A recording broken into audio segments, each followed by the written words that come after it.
Welcome to this IDDBA cast, Preventing the Growth of Listeria Monocytogenes in the Deli, part of the International Dairy-Deli-Bakery Association's initiative, Safe Food Matters, focus on Listeria.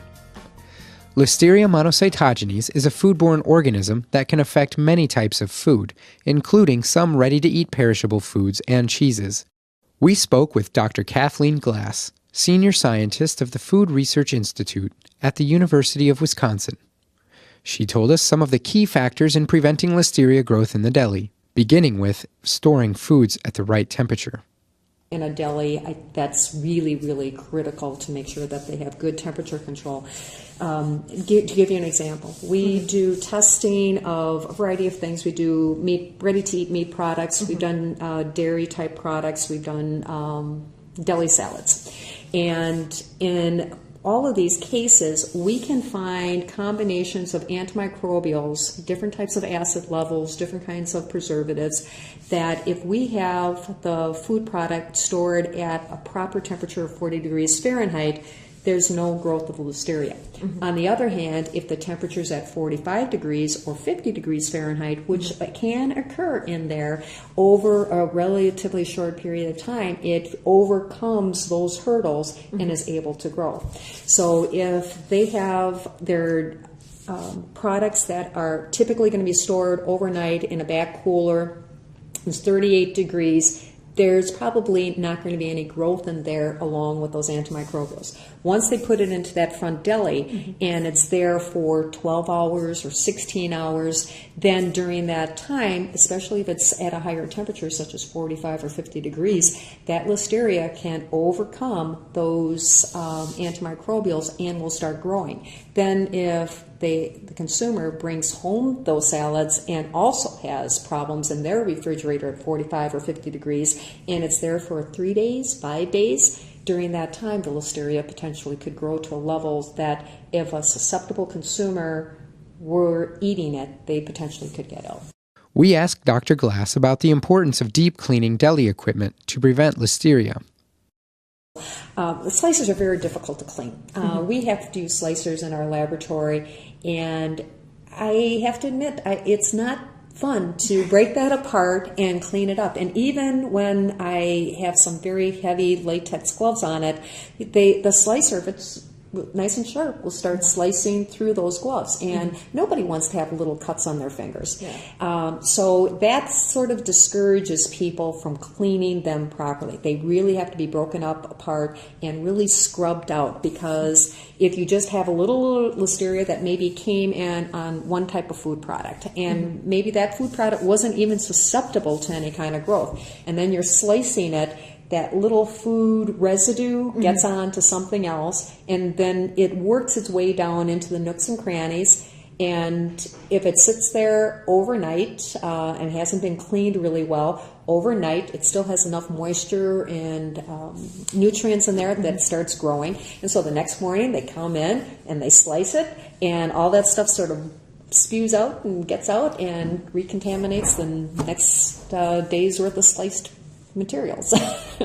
Dr. Glass explained why hand washing is so important to preventing foodborne illness and why hand sanitizer alone cannot do the job. They should really be washing their hands with, soap and water, and they say 20 seconds, as long as it takes for you to sing Happy Birthday, as long as it takes for you to sing, Twinkle, Twinkle, Little Star, ABCs. Basically what it is that combination of that soap being a surfactant, and which will help take things off of the surface of your hands. The water, that physical action, that rubbing, will physically remove the microbes. Then also when they dry with paper towels versus a hand dryer, that also is that additional physical reaction to get rid of the microbes that happen to be on there.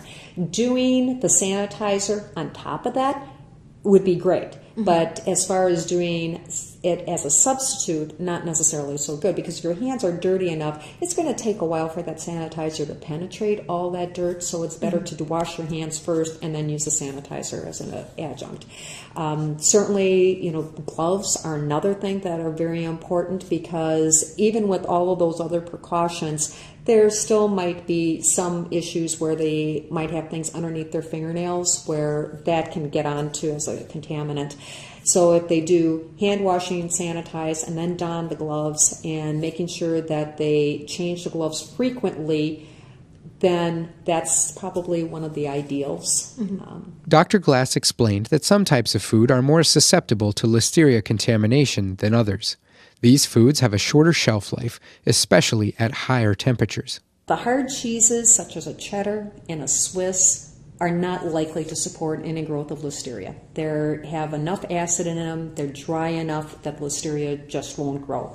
On the other hand, if you have a soft, very high moisture, more of a neutral pH type of cheese, such as a fresh mozzarella, the Listeria really likes that. And once again, even at temperatures of 40, 45 degrees Fahrenheit, it can still grow relatively rapidly. And so those would have to have very short times that they should be available to eat, versus something that's, like I said, a harder cheese. It can be there for weeks or even months, probably safe. The types of products that you can probably hold in your own refrigerator for weeks and they just dry up, but they don't seem like they ever spoil. Those are typically the ones that are going to be low-risk products. If they have a tangy flavor to it, if they have a dry appearance to it, more than likely they're going to be a low-risk type of food product.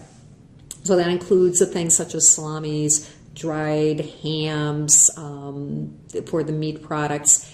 Then in pepperoni, for the cheese products, once again, the hard cheeses. For the deli salads, if there's something that's really highly vinegar, such as maybe a coleslaw with the vinegar, or something that's really obviously vinegar, those are typically going to be the lower risk products. The high risk products are going to be the soft cheeses. Pretty much most of them can be high risk, and that's one of the things that's on the list for people that are susceptible to listeriosis to avoid.